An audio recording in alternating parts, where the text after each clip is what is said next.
प्यारे विद्यार्थियों, good morning. हम सब अपनी पाठ्य पुस्तक सेमूसी के श्रवण काकय नामक पाठ को पढ़ रहे हैं, जो हमारे पाठ्यक्रम में द्वितीय पाठ है।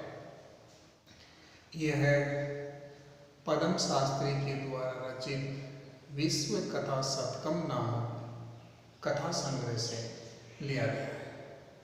तो इससे हम 3 गद्यांश पहले पढ़ चुके हैं। आज जो चतुर्थ गद्यांश है उसके बारे में पढ़ेंगे। तो मैं एक बार जो पढ़ा हमने इसको मैं वापस हिंदी में पुनः दोहरा रहा हूँ, तो ध्यान से सुनना। प्राचीन समय में किसी गांव में एक गरीब वृद्ध महिला रहती थी। उसकी एक विनम्र और मनोहर पुत्री थी। एक बार माता ने थाली में चावलों को रखकर पुत्री को आदेश दिया, धूप में रखे चावलों की पक्षियों से रक्षा करना। कुछ समय पश्चात एक अजीब कौवा उड़कर उसके पास पहुंचा। इस प्रकार का सोने के पंखों वाला, चांदी की चोंच वाला सुनहला कौवा उसने पहले नहीं देखा था। उसको चावलों को खाता हुआ और हंसता हुआ देखकर लड़की ने रोना प्रारंभ कर दिया। उसको रोकते हुए वह प्रार्थना करने लगी, चावलों को मत खाओ, मेरी माता बहुत गरीब है। सुनहला कौवा बोला, दुखी मत हो, तुम सूर्य उदय से पहले गांव के बाहर पीपल के पेड़ के नीचे आना, मैं तुम्हें चावलों का मूल्य दूंगा। प्रसन्न हुई लड़की को नींद भी नहीं आई, अर्थात वह सो भी नहीं पाई। सूर्योदय से पहले ही वह लड़की वहां आ गई, अर्थात उस पीपल के पेड़ के नीचे आ गई। पेड़ के ऊपर देखकर वह आश्चर्यचकित हो गई, क्योंकि वहां सोने का महल था। जब कौवा सोकर जागा, तब उसने सोने की खिड़की में से झांक कर कहा, अरे लड़की, तुम आ गई हो, ठहरो, मैं तुम्हारे लिए सीढ़ी उतारता हूँ। तो कहो, सोने से बनी या चांदी से बनी अथवा तांबे से बनी? लड़की बोली, मैं गरीब माता की बेटी हूँ, तांबे की बनी सीढ़ी से ही आऊँगी, लेकिन सोने की सीढ़ी से वह सोने के महल में पहुँची। बहुत देर तक महल में अत्यंत अद्भुत वस्तुओं को सजी हुई देखकर वह आश्चर्यचकित हो गई। तो बहुत देर तक महल में अत्यंत अद्भुत वस्तुओं को या अनोखी वस्तुओं को सजी हुई देखकर वह आश्चर्यचकित हो गई। उसे थकी हुई देखकर कौवा उससे बोला कि पहले आप थोड़ा सा सुबह का नाश्ता कर लो। बोलो तो सोने की थाली में भोजन करोगी अथवा चांदी की थाली में या तांबे की थाली में? लड़की बोली कि मैं गरीब हूँ, मैं तो तांबे की थाली में ही भोजन करूँगी। तब वह आश्चर्यचकित हो गई। तब सुनहले कौवे ने उसे सोने की थाली में भोजन परोसा। लड़की ने ऐसा स्वादिष्ट भोजन आज तक नहीं दिखाया था। कौवा उससे बोला कि मैं चाहता हूँ कि तुम हमेशा यही रहो, लेकिन तुम्हारी माता अकेली है, अतः तुम जल्दी से अपने घर जाओ। तो यह 3 गद्यांश हम पहले पढ़ चुके। आज जो पढ़ेंगे वो देखना।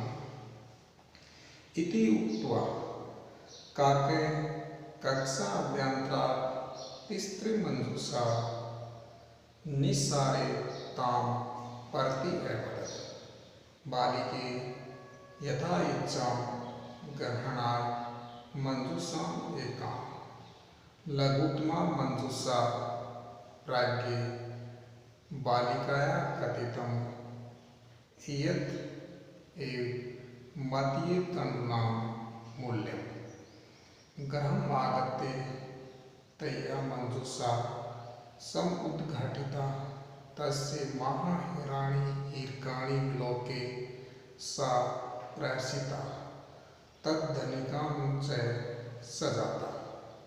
इति उक्त्वा ऐसा कहकर काके कोए ने कक्षाभ्यन्तरात् कमरे के अंदर से तिस्त्रः 3 मंजूषा पेटियां या पेटी निसारे निकाल कर ताम उस लड़की से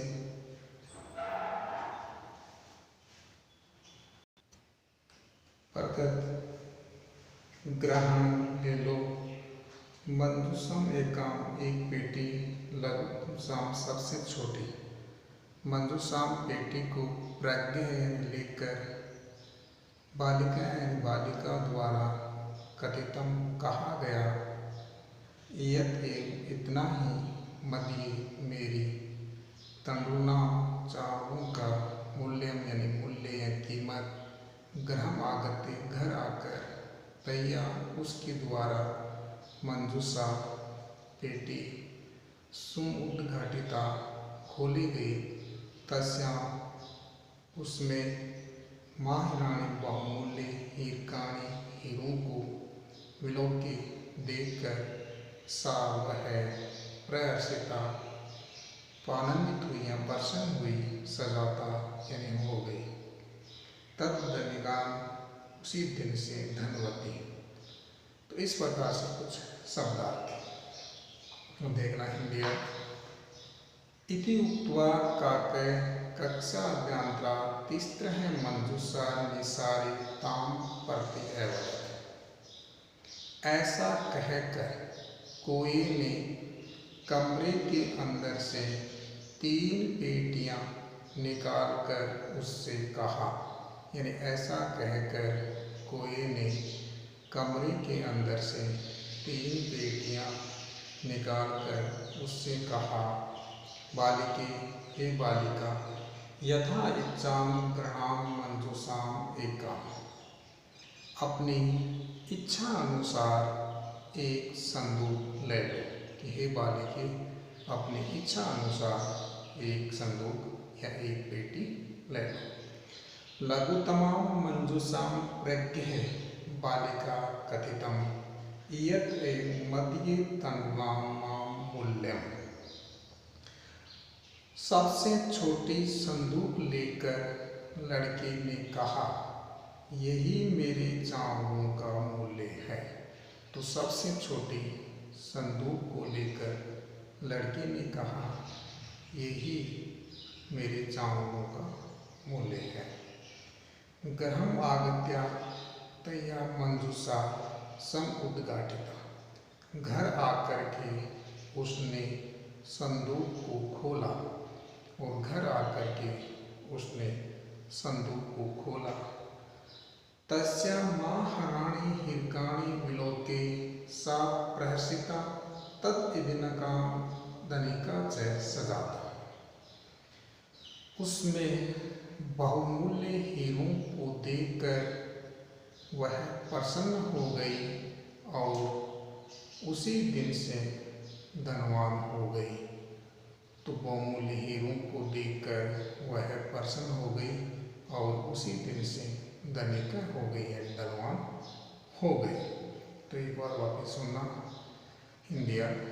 ऐसा कहकर कोई ने कमरे के अंदर से 3 पेटियां निकाल कर उससे कहा, बालिका अपनी इच्छा अनुसार एक संदूक ले लो।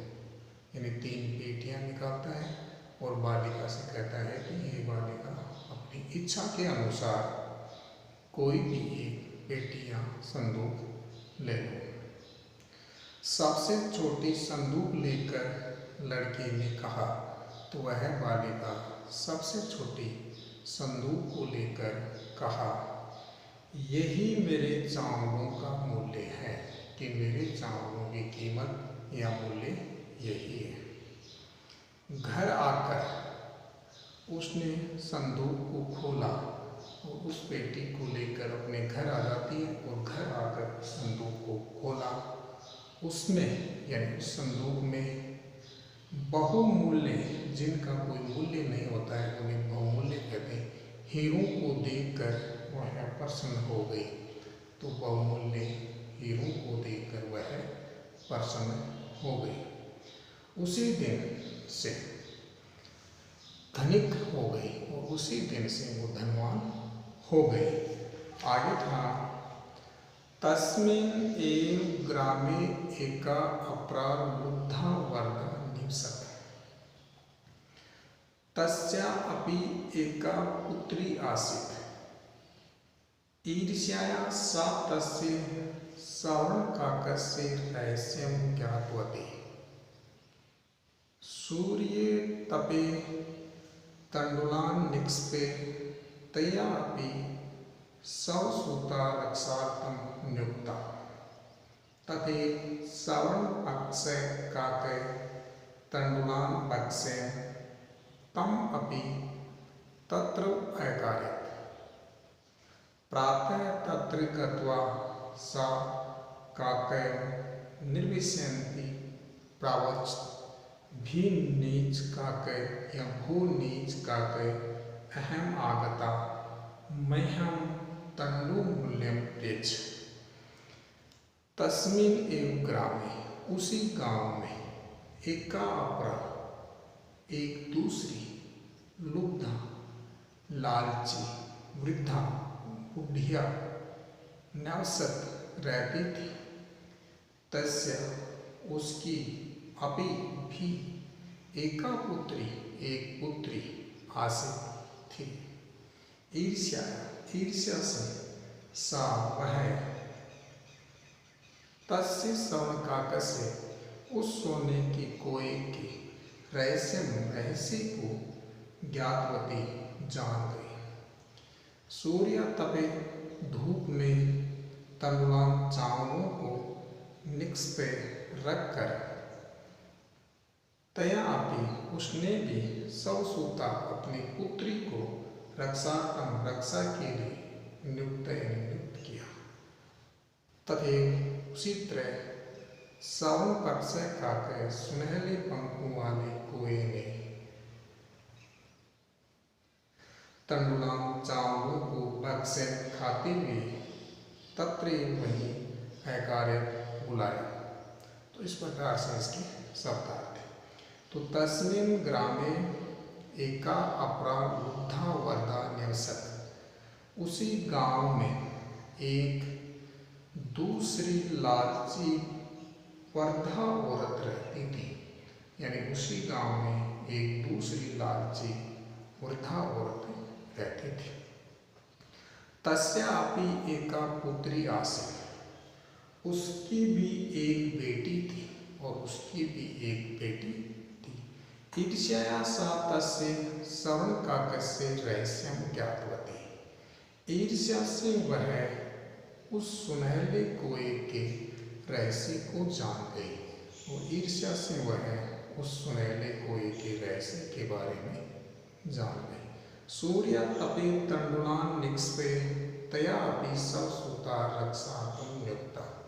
सूर्य के ताप में चावलों को रखकर अपनी पुत्री को रक्षा करने के लिए नियुक्त किया।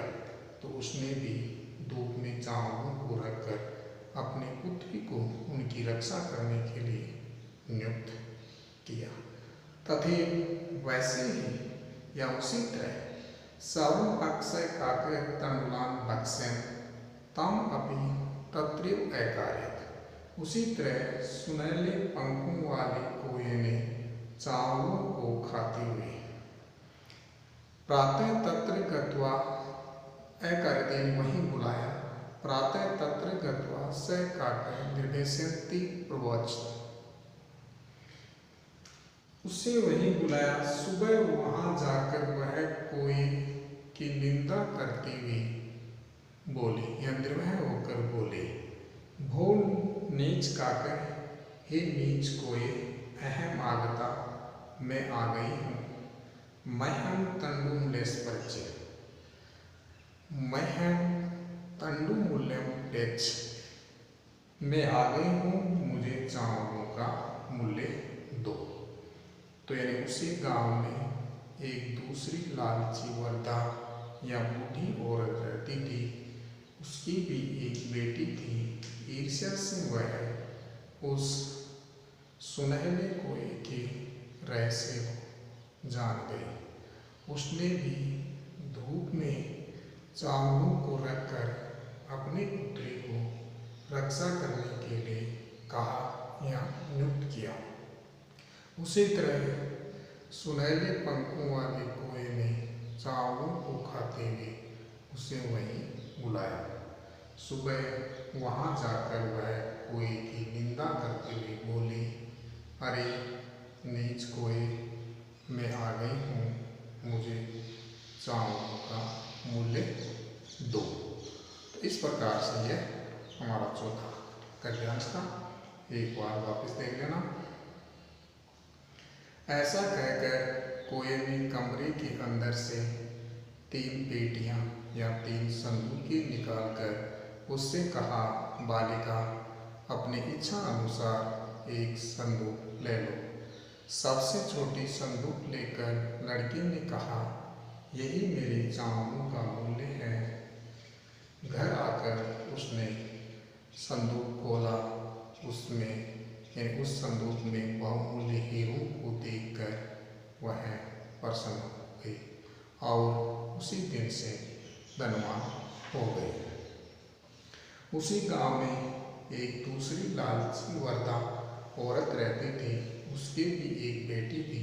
ईर्ष्या से वह उसे सुनहले कोए के रहस्य को जान गई। उसने भी धूप में चावलों को रखकर अपनी पुत्री को उन चावलों की रक्षा करने के लिए नियुक्त किया।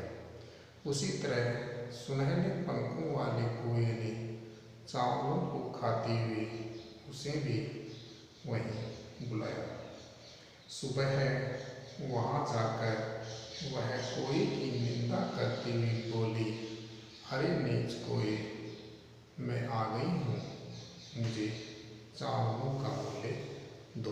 तो इस प्रकार से हमारा ये चौथा गद्यांश था। आगे वाला गद्यांश कल पढ़ेंगे। धन्यवाद।